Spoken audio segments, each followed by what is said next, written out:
was the Battle of Agincourt. In October 1415, during the Hundred Years' War, King Henry V of England was retreating toward Calais, after a particularly long campaign in France.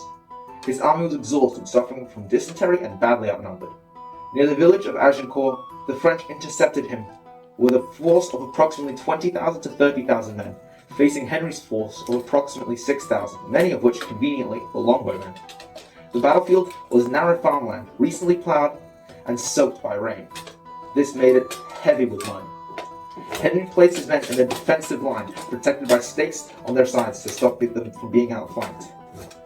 The French had very heavily armored knights who charged straight at the longbowmen. However, they were funneled into a narrow strip of farmland, which was heavy laden with mud. Many knights slipped, and the English loosed thousands of arrows, cutting down many of the famous French knights.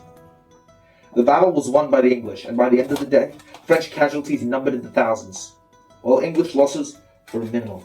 The victory gave Henry enormous prestige, strengthened English claims in France, and became one of the defining battles of the Middle Ages, remembered not for numbers, but for tactics and discipline, and how terrain can play a factor in battles.